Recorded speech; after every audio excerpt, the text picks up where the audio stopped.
A very warm welcome to you. You're watching Gabon Calling with me, Christina Devina Lasson. Now, in today's episode, we're going to explore business opportunities in the ever-evolving tourism and hospitality sectors, right here in the wonderful country of Gabon. Let's take a look.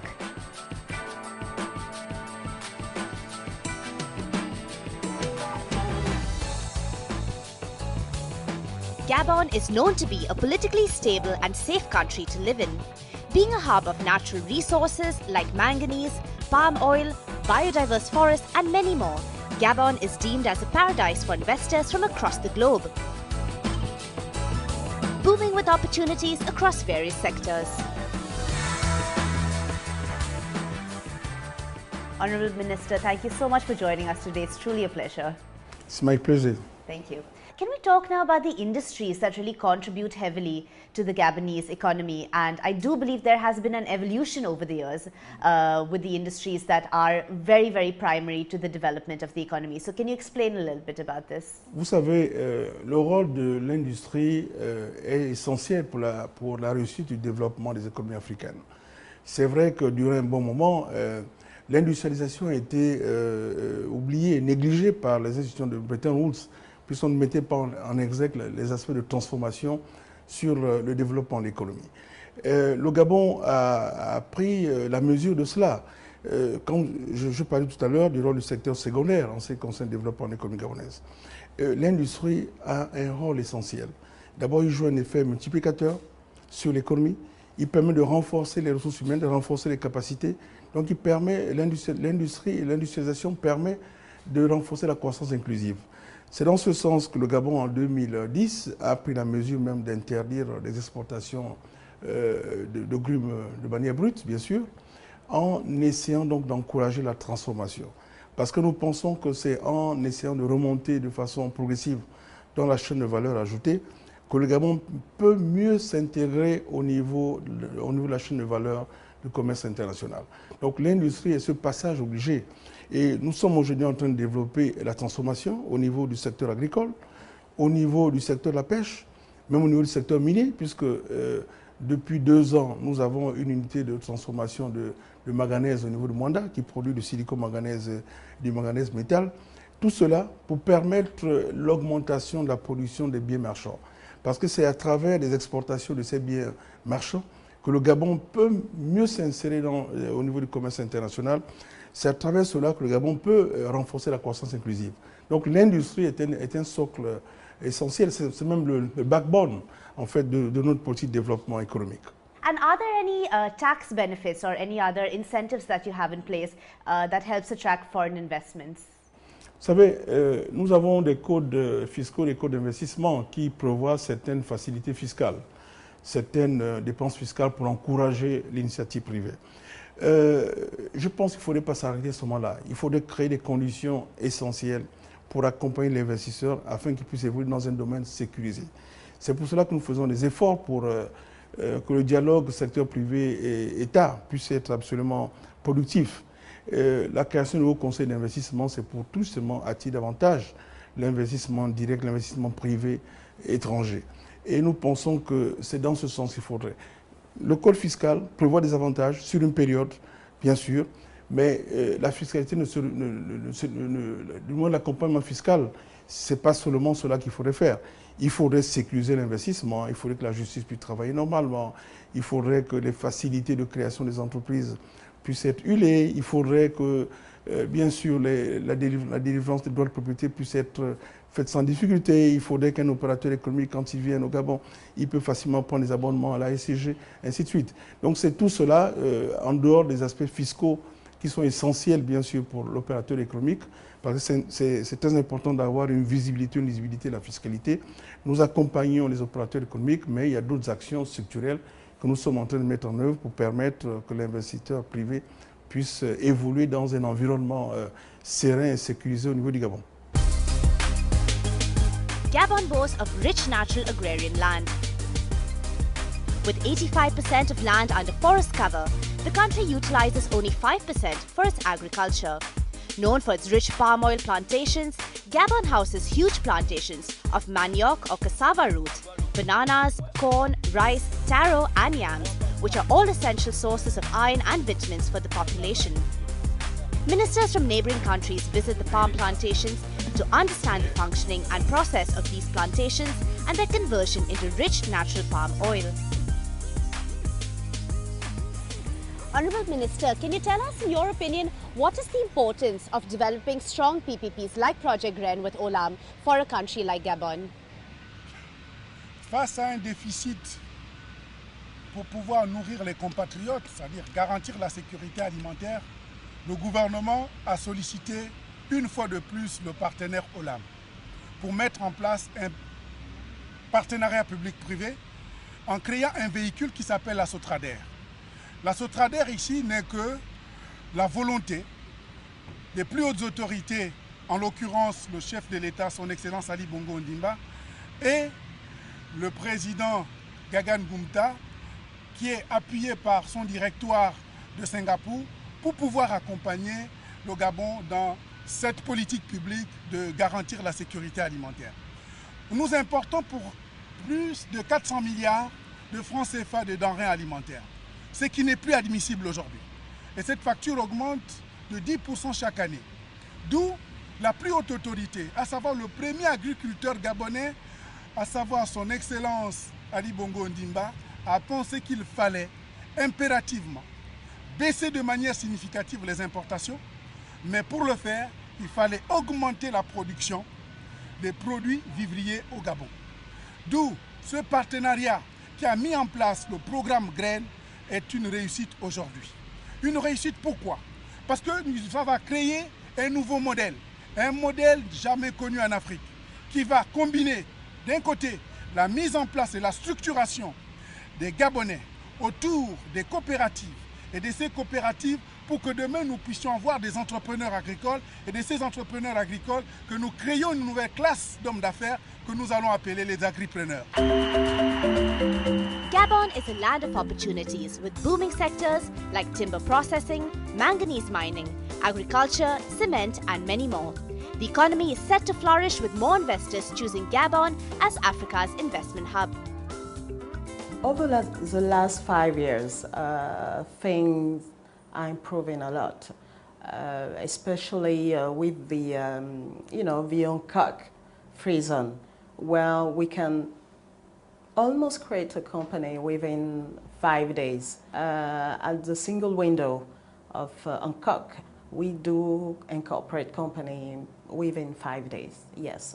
And well, the authority has also make it easier to gather the fund because, for instance, for a private limited company, you have to make a deposit of, we used to do a deposit of 1 million, which is no more the case. And this amount has been drastically reduced to 100,000. Yes, to incorporate a private limited company, because the level, I mean, you know that in order to incorporate a company, you need to show sufficient funds, like register share capital of, for public limited company, it's 10 million, for private, it's 1 million, but the rule, I mean, as I said earlier, the provision has changed. So far, it's 100,000. Gabon was only, using and taking the natural resources of Gabon, and they were transformed somewhere else abroad. You have also the first in Africa, in Central Africa, what is called the C2M, which is for the manganese, They are using electrolysis. They are transforming the manganese here in Gabon. And so making with mineral resources, there were huge investment, or more than 300 million euros investment in order to transform part of the manganese here in Gabon.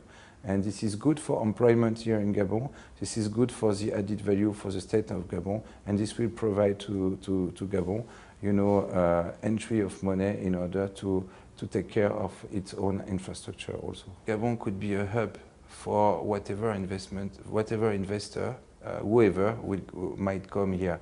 This means for India, you're talking about Indian investor, you know, what is very important for them is to think that we are in a secure country.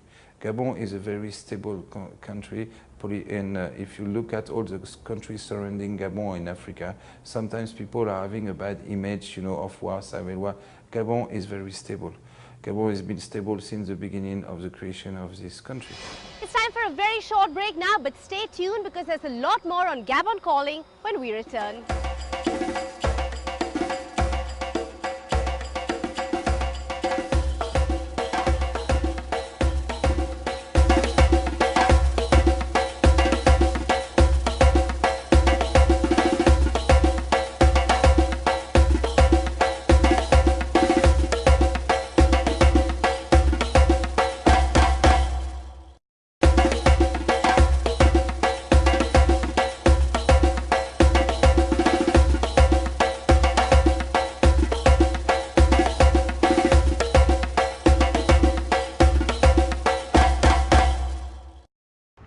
Welcome back. You're watching our very special series, Gabon Calling. Now, on today's episode, we're exploring business opportunities in the hospitality and travel sectors. The warmth and culture of Gabonese people reflect in the hospitality sector. Premium hotels like Radisson Blu, Park Inn and Le Méridien offer state-of-the-art facilities for business delegates as well as tourists. These hotels flaunt top-of-the-line facilities like presidential suites, business centers, swimming pools, multi-cuisine restaurants and breathtaking views. Well, I'm here today at the gorgeous Le Méridien Hotel in Libreville. It's one of the top hotels in this town. And joining me today is the director to tell us a little bit more about the success story. Thank you so much for joining us. Thank you to you. Bonne arrivée, like we say in Gabon. So how does it work in the hotel? Are there specific seasons, you would say, where your business travelers and your tourists and visitors come more frequently? Are there busier times of the year? How does it work as per your calendar? So there is no real season. The low season will be July and August, basically, because most of the people goes abroad on vacation. Right. But at the same time, the Gabonese, diaspora that is living abroad is coming back to the city. So it's a pretty flat kind of activity here.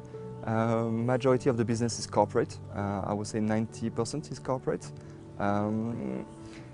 And tourism is a key and a clear focus of the government in Gabon to be developed in the forthcoming years. The potential is huge, and I'm sure they will be very successful on that. But as you mentioned, corporate travelers form sort of the bulk of your visitors at the hotel. So do you think initiatives like just increasing trade, commerce, the new international airport that's being set up here in Libreville, will that impact your business as well? We have seen as well an increase in the business due to the opening of the GSEZ zone and the new port in Owendo. So all those activities will definitely bring additional potential revenues for the hotels and for the locals as well, for the restaurants, for the taxis, for everybody that is involved around the tourism industry.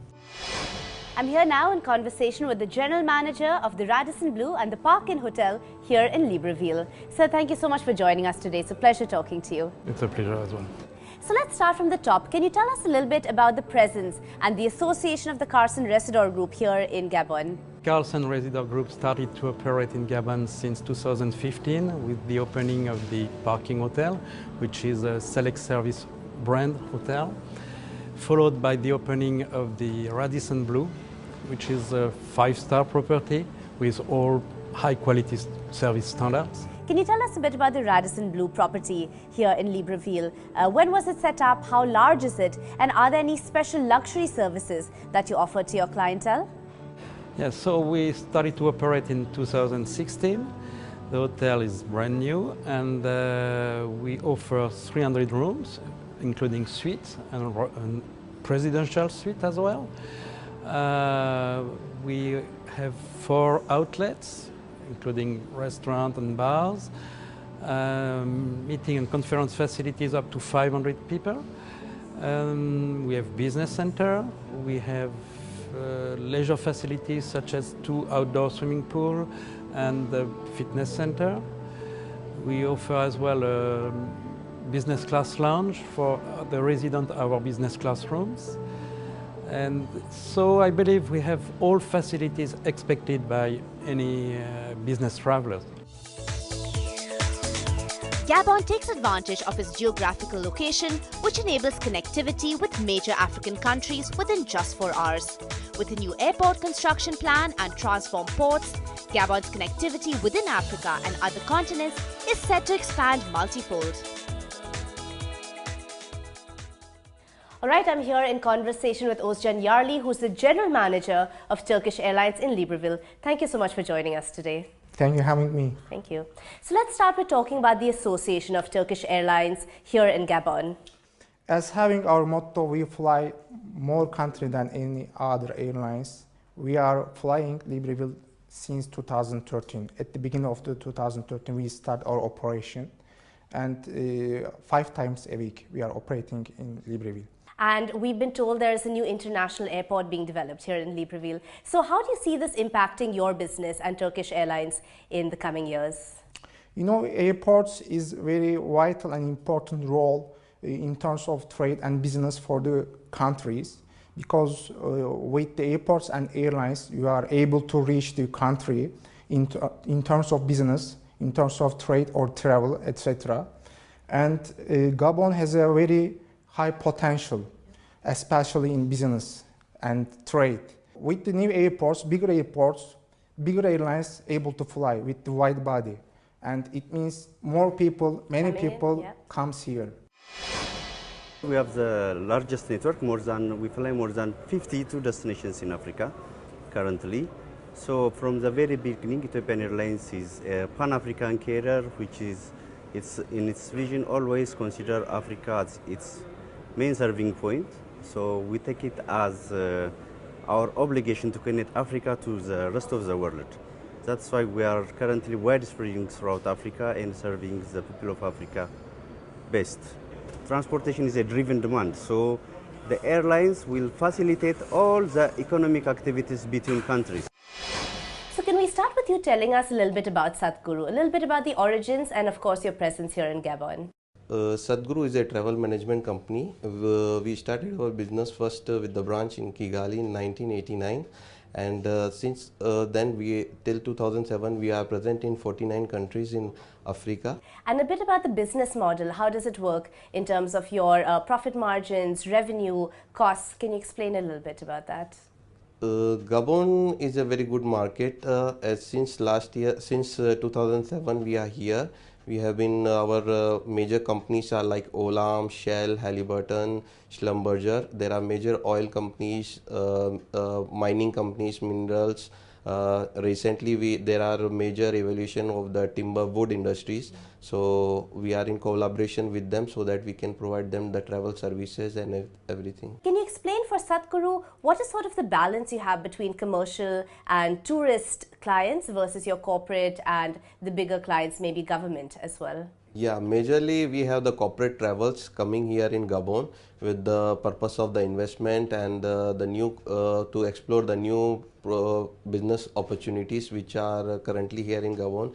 Since, as you know, 30% of the natural resources are based in Africa, right, yeah. So all over the world. So the Gabon is still unexplored. There are a lot of resources which are unexplored. So we are promoting the Gabon as an investment hub, so that the people from India and other parts of the country can come and invest in Gabon. Fantastic. Well, all the best for your future endeavors. Thank you. And thank you so much for joining us today. Thank you.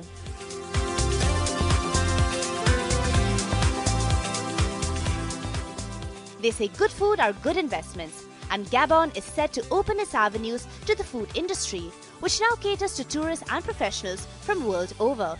One of the front-running companies in this space is Life by Maina Foods. Dominic, thank you so much for having us today at Life by Maina. This place looks gorgeous. Can you tell us a little bit about it?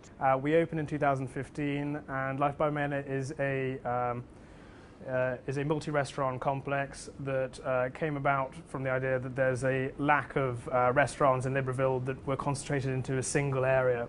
So we thought it best to put together 7 establishments all in one space that are family friendly, that are open to business and for commercial ventures as well. Would you say that hospitality and restaurants in particular do contribute significantly to the economy? I would say increasingly they do.